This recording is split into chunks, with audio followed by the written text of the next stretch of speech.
It's Parshat Pinchas, and it's a famous Eliyahu. Pinchas is Eliyahu. As we read in our Parsha, God says to Pinchas, I'm giving you my covenant of peace. In the beginning of our Parsha, Hashem says to Pinchas that you're going to be rewarded for the fact that you took away my anger from the Jewish people. When you were jealous, when you were zealous to take away the zealousness from the Jewish people, that you protected them. What is the reward? It says, I'm giving you my bris, my covenant peace, my covenant of shalom, of peace. So simply it means that the Eibishter gave the bris kahuna, the covenant that Pinchas will be a Kohen and all his descendants will be Kohanim. But Chazal say also Pinchas Eliyahu, that Pinchas is Eliyahu. Eliyahu Hanavi was also a Kanoi like Pinchas. As Eliyahu Hanavi said, Kani kenosela Hashem Elokei tzvaos. I am zealous for the zealousness for God, the God of all armies. He also, Eliyahu Hanavi spoke not positive, in a not positive language to the Jewish people.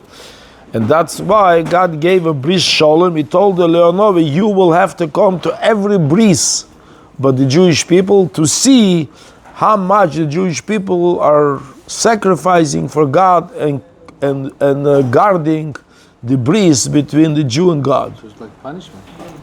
It was a punishment to Eliyahu Hanavi. He has to come and witness the greatness of the Jewish people because he thought He's doing good. Why are you saying he said something in a non-positive way on the Jews.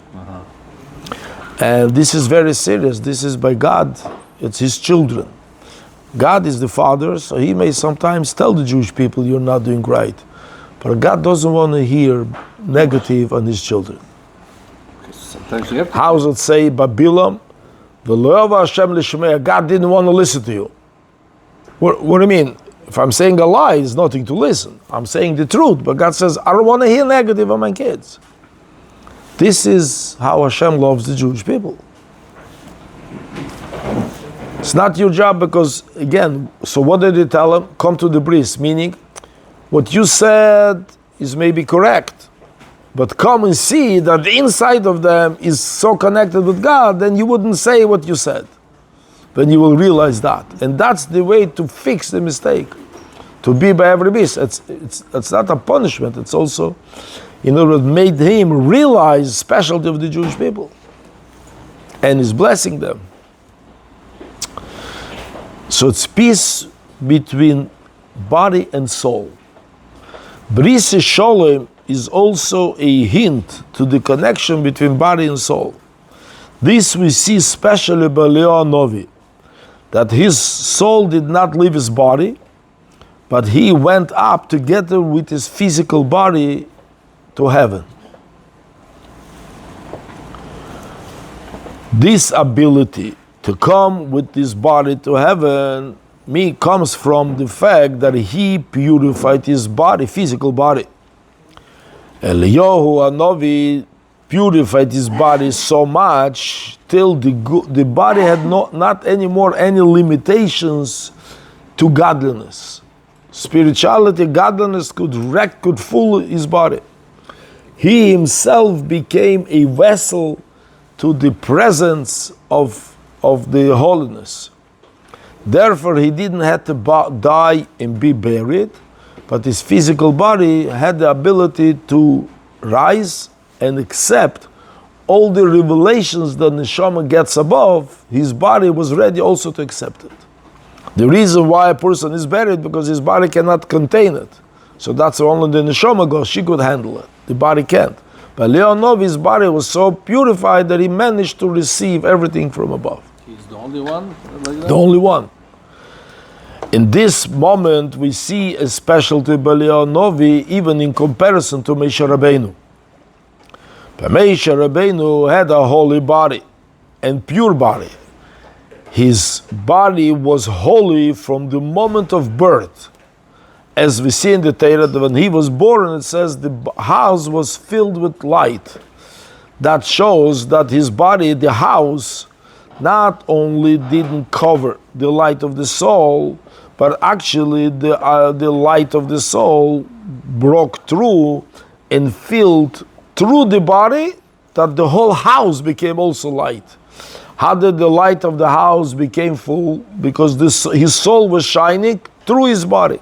So Moshe Rabbeinu's body was so special at the moment of birth. It's not physical light, probably. It's spiritual light, obviously. I don't think it's physical light. If you would make pictures, you wouldn't see that the light all of a sudden in the room became more light. It's spiritual light. Yeah. But still, Moshe Rabbeinu, we see, he passed away and his body was buried because the light of the neshama did not permeate to this point that it finished his body from his start. As long as the body was there, the body did not conceal the light of the neshama. But the body itself did not rise from being physical. It still was physical. In comparison to this, Eliyahu Hanavi purified his body to this point till his body himself became a vessel to godliness. By Moshe Rabbeinu, the body was a vessel to godliness as long as the neshama was there. So how is that possible when he is the most humble, Moshe Rabbeinu? He was the most humble. What has the humbleness has to do with the body? So Eliyahu was the Moshe of the next generation, maybe? I don't know. Who? Eliyahu was maybe Moshe of the next generation? I don't know where it was in a different time. It wasn't in time from Abraham. This, a different time. I'm not sure. But I would say why the Rebbe doesn't touch it over here. But my understanding, why Moshe Rabbeinu had a body who was not a vessel to godliness, so to speak. Mm-hmm. Because the job of Moshe Rabbeinu was to connect the Jews with God. It says the Moshe Rabbeinu was memutza, as David HaMelech calls him in Tehillim chapter 9, the Ish Elikim. Yeah, so there has to be, the Ish has to be real, because then he's a connection with us. If his body, Eliyahu Hanavi, was like above us, he cannot really connect with us. That's why it was critical. So Moshe Rabbeinu's body, without the neshama, so to speak, was a body like we all. It was a very holy body, it was a physical body. So he has the connection with every single Jew with his physical body, and the neshama was totally Hashem, the level of godliness, the way the neshama is above when it's still in the Creator. It didn't move from that level. So that's why it's Ish, body, Elokim, godly. It's not saying but every Jew has a neshama. But our neshama, when it comes here, it's not the same. It was in the Creator in time of creation of our neshama. The neshama was stepped down many levels. Moshe Rabbeinu's neshama stayed the same. That's why it's called Ish Elokim. I think that answers my question. So Eliyahu could not be Moshe Rabbeinu generation because he couldn't connect to everybody. Maybe. Very possible. Very possible. If you're too holy, it's great, but you're not. You cannot deal with this world.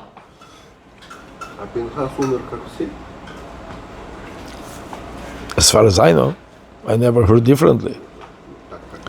Okay, but it's Pinchas Eliyahu that was expressed Eliyahu. Okay, let's see what the Rebbe finishes first. Based on that, we can understand why Eliyahu Hanavi be the one who will tell us about the redemption. Why? Because this is also the idea of redemption. To purify himself totally from physicality of this physical world, to the point that the physical world itself will become a vessel to godliness. What is the purpose of creation? A dwelling for God in this physical world. In other words, our physical world will become a dwelling place for God Himself. like by Eliyahu Hanavi, that his body was totally a vessel for godliness.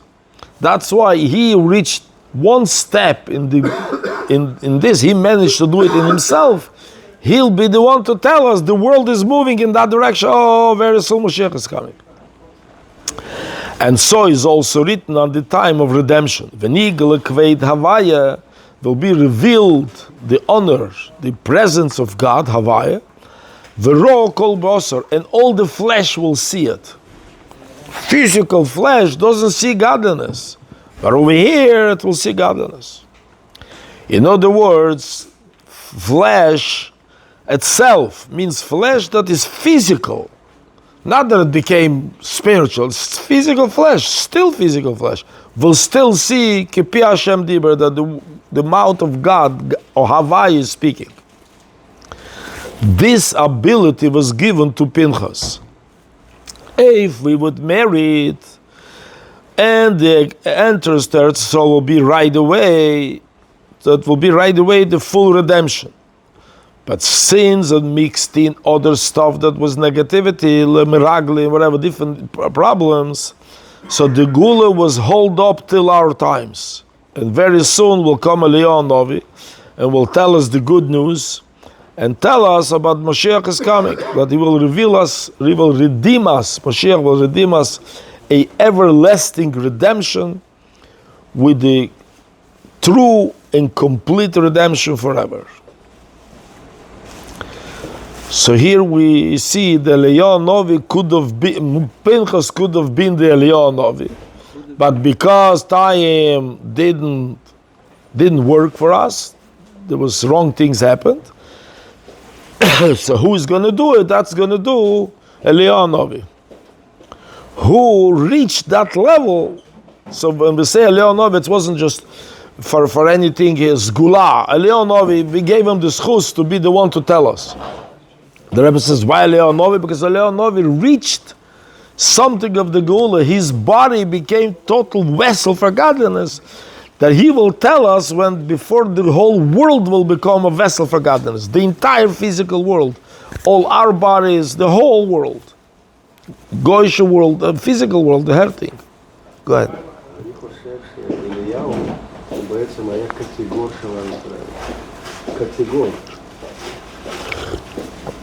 He was against the Jewish people. No, category means criticizing. And Bobby said that.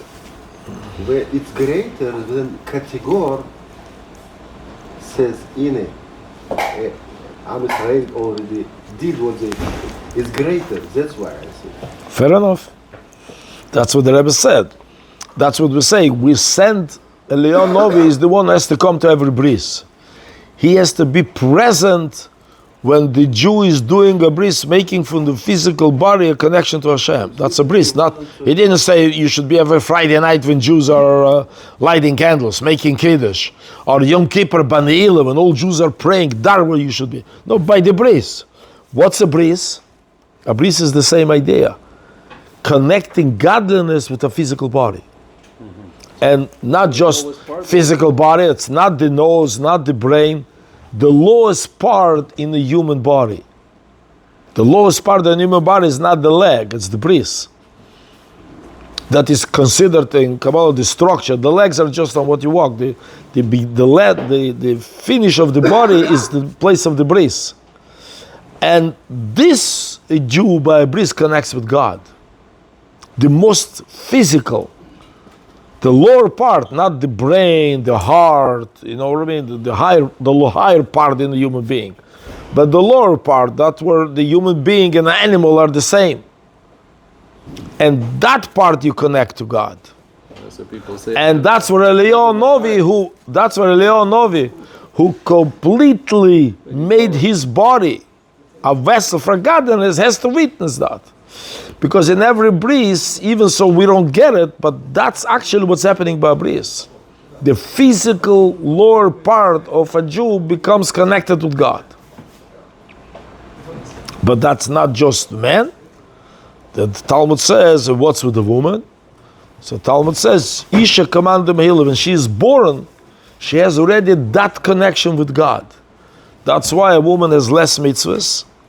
less obligations of learning of Torah and fulfilling mitzvahs because she's already there. A man has to do much more, has to do a bris, has to do 6 or 10 commandments, is obligated to learn Torah every second that he is empty, that he is able to do. He has to do much more work to reach the same level. She is on that level right away. Right. I mean, we should not spoil her. Basically, she's pure, but she's pure. She has. The Rebbe gives a lot of work for the woman. The Rebbe gives the woman today a lot of responsibility. Don't worry, they're not free from work. The Rebbe gives them. Like protection. The Rebbe gives them work. Of their purity. First of all, to build a family with at least your own 10 children. This is not a small job for a lady. Right. And at the same time, to be a very big factor in the community by inviting people for Shabbos, by teaching people the importance of Taras HaMishpacha, by increasing the awareness and the importance to light candles and spirituality and so on and so forth. And she is responsible that her husband should also go in the right path. She has to create in the husband the right desire to behave right. She cannot boss around the husband. He is the boss, so to speak, in the family structure in Judaism. But Eser at same Bible, she awakes in him the proper desire. She's purifying him in a respectful way, in a proper way. So the woman has a full-time job. We cannot say, okay, you know what? When I'll decide, I'll take the smaller job from the lady. No, Shaleu Sani Isha doesn't mean that her work is less. Her work is different, but so much bitul. That's why she, in our custom, the woman even doesn't make the blessing.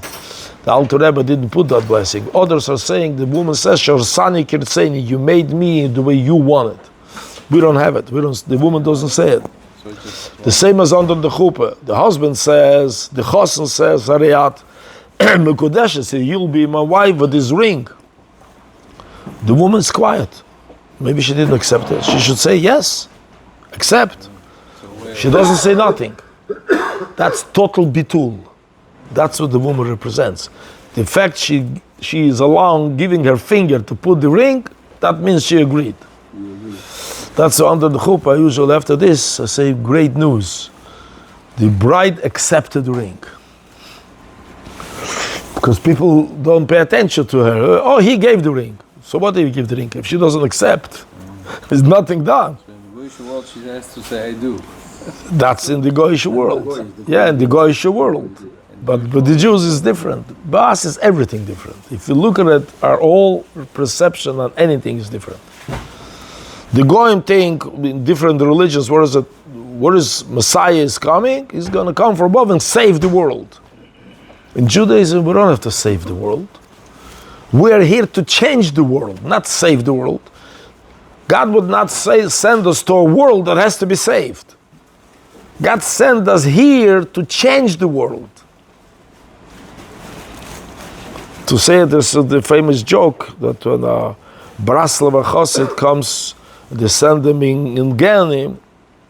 So he's crying to his Rebbe. So the story goes, the joke goes that he takes him for the payas, he pulls him out from Ganim. And then other Chassidim do it in a different way. So the Lubavitcher Rebbe, when a Chassid comes and he's going to Ganim, and he says, Rebbe, the Rebbe says, here's $1, go and change Ganim, go and fix Ganim. He doesn't tell him, I'll pull you out, go, you have a job there. Hashem sent us to this world to change. We don't have to run away from our body. We have to purify our body. We have to elevate our body. The same thing, the world. We don't have to run from the world. Where there is halacha, there's places we shouldn't go because it's not fixed yet, there's not modest or whatever. But in general, our job is to change the world. Till there will be no places where I can go. There will be no more idol worshiping. There's no more immodesty and so on. That's what our job is here. Not to run from the world, change the world. It's a total different mission. And that's what the Alter Rebbe, that's what Chassidus brings out the depth of Judaism. The contrast, the most focal point is change myself. I'm not running to the Rebbe, he should change me. I'm not running to find some kind of a gimmicks, hasgulot, that I'll become better. No, you have to work on it. You have to take the bull by the horn. I have a problem. I have this weakness. I have that weakness. So take the weakness and work with it. There are certain weaknesses of imadis and this. They say you can't work. You just ignore. When you reach the level that this will stop bothering you, then you could go and fix it. But as long as it's halachically, you're not allowed to pass by a place where there is immodest and say, and I'm going to control myself. Torah says don't. So there is rules. No, but people make a mistake. Oh, Torah says avoid this, so I'm going to avoid the entire world. No. Halacha says what you should avoid. The rest you have to change. There is places they have to avoid. But it doesn't mean, but the entire world you have to change first what you're allowed, and when you do what you're allowed, then the places where you're not allowed to go will also change. Finally, the whole world will change. Anyway, that's the idea of Zichuch Nitzchi.